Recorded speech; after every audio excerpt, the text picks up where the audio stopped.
Fala galera, vamos continuar aí com a parte de espelhos planos nesse vídeo aqui falando de campo visual.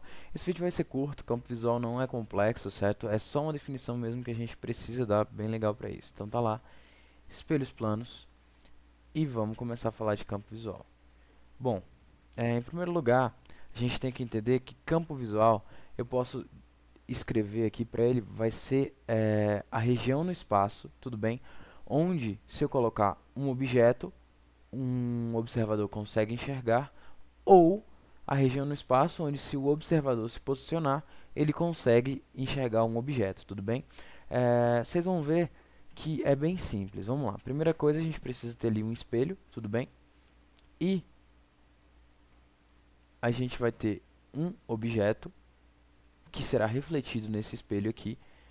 Logo, ele vai formar uma imagem. Lembrando que para você ter um objeto e uma imagem em um espelho plano, eles têm que ter um eixo de simetria passando por eles. Lembra disso aqui, do último vídeo? Então, o que acontece? Aqui está o eixo de simetria, que faz 90 graus com o espelho, passa pelo objeto e a imagem. Beleza? Nossa construção dessa parte está pronta. Só que o que acontece? Se tem uma imagem formada aqui, significa que um raio de luz saiu do objeto, bateu no espelho e foi refletida. Beleza? Então, tá ali, ó. A gente tem um raio incidente. Por que eu coloquei o raio incidente na extremidade do espelho? Porque a gente vai estudar campo visual. Então, eu quero a máxima, vamos dizer assim, captação desse espelho. Eu vou ter um raio incidente na extremidade esquerda e um raio incidente na extremidade direita, beleza? Então, esses dois raios incidentes aqui vão me dar o máximo campo visual. Como assim, ó? Se eu tenho um raio incidente nessa posição, eu vou ter um raio refletido dessa forma aqui. E se eu tenho um raio incidente nessa posição aqui, eu vou ter um raio refletido dessa forma aqui.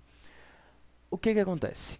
A gente sabe que a imagem aqui, como os raios estão divergindo, ela não vai se formar nos próprios raios de luz. Onde é que ela se forma? Nos prolongamentos, lembra disso? Então aqui está a nossa imagem virtual, formada atrás do espelho, e nos prolongamentos.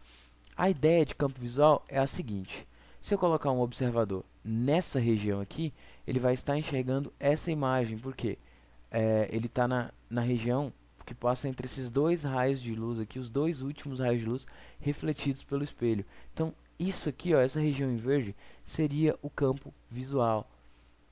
Então, se eu colocasse esse observador em qualquer parte dessa aqui, ó, se eu posso mover o observador para qualquer parte desse campo visual, ele conseguiria enxergar. Se ele estivesse aqui, se ele estivesse aqui, ele conseguiria ver, desde que ele estivesse dentro dessa região. Algo que é bom ver é o seguinte, ó, ele pode estar enxergando aqui. Se ele for se distanciando para trás, opa, ele está nessa região agora, está fora do campo visual, então ele não estaria mais vendo essa imagem aqui, certo? Lembrando que o que esse observador está vendo é a imagem do objeto e não o objeto em si. Isso é importante dizer porque o que acontece? Pode acontecer de ter a seguinte situação: você tem um observador aqui, certo? E um objeto nessa região. Se eu fizer, por exemplo, uma parede aqui, ó, desse jeito, e o observador tivesse bem aqui mesmo, ele não conseguiria ver diretamente o objeto, mas se ele olha para o espelho, ele ia ver a imagem desse objeto sendo formada, porque ele está dentro do campo visual. Beleza? Esse aqui é o primeiro caso, então, ó, o lugar onde o observador tem que se posicionar para que consiga ver o objeto. A gente pode fazer o inverso também, ó. Se eu tenho a mesma ideia ali, campo visual também, só que agora eu vou ter um observador e um espelho. Então, o observador está olhando para esse espelho. A ideia é que você... Agora a gente vai entender o seguinte: se o observador olha para o espelho, é como se ele estivesse olhando desse ponto de vista aqui. Por quê? Vê bem. A gente teria um raio incidente e um raio refletido, da mesma forma. Um raio incidente e um raio refletido.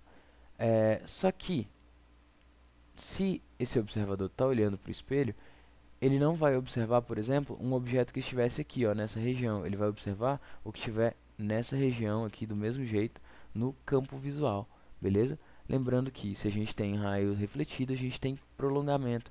Então, ó, ele estaria, se ele olha daqui de cima para o espelho, é como se ele estivesse olhando de trás do espelho, certo? Lembra que a imagem é formada atrás do espelho? Então, quando você olha para um espelho, por exemplo, você olha para um espelho retrovisor, você vê as coisas que estão atrás de você, então é como se você estivesse com seu olho na perspectiva do retrovisor. Qual é a ideia disso aqui, ó? A gente vai ter aquele mesmo campo visual formado ali, e se esse observador, se a gente colocar um objeto em qualquer parte desse campo aqui, ele vai conseguir enxergar, certo? Então, esse observador aqui em cima consegue observar qualquer parte do campo visual, porque ia ser como se fosse o seguinte, ia ser como se o olhar dele partisse daqui, já que ele está olhando para o espelho. Então é a mesma ideia, o campo visual vai ser uma região no espaço, onde se eu colocar um objeto, o observador consegue enxergar. No outro exemplo, campo visual ia ser uma região no espaço, onde se eu colocasse um observador, ele conseguiria enxergar um objeto. Então a ideia de campo visual é só essa aqui. Valeu, galera!